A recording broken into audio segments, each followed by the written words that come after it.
Good morning po dyan sa Pilipinas at magandang gabi naman dito sa kinaroroonan ko ngayon dito sa North America. Ipagpapatuloy ko lang yung komento ko sa nangyayaring sitwasyon sa Senado at saka yung mga obserbasyon ko sa kanilang mga goal ba, yun sa mga pinaggagawa nila. Kasi kung lalawakan po natin ang ating pag-iisip at obserbasyon sa mga kinikilos nila at yung mga plano at balak nila, doon mo makikita talaga kung sino yung naglilingkod sa bayan ng yung hindi man natin sabihin na tapat, pero may pwedeng gawin sila sa bansa. Kasi doon sa hindi dahil sa kinakampihan ko, nasa gitna ako, yun yung obserbasyon ko lang.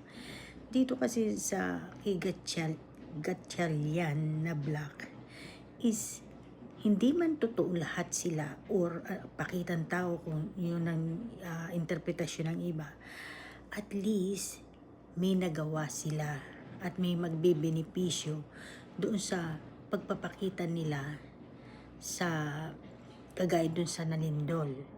Hindi kamukha dun sa kabila na salita ng salita, akusasyon sa kapwa nila senador at kung kani-kanino pang na mga politiko na wala naman silang kumbaga nai-action pa dun sa mga Nalindol.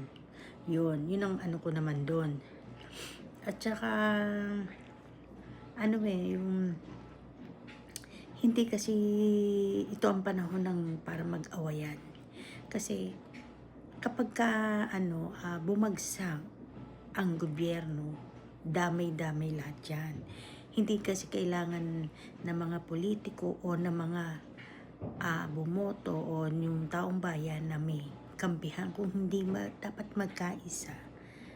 Yun po ang dapat dahil sabi nga, nasa isang bangka lang ang Pilipinas at isa nagtitimon at yung nagtitimon ay hindi na kaya, pare-parehas kayong lulubog. Ganun yun.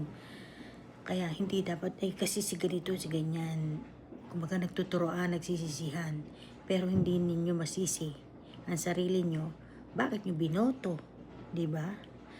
Yun ang ano doon, kasi wala naman perpektong gobyerno. Tandaan ninyo, wala. Yun lang.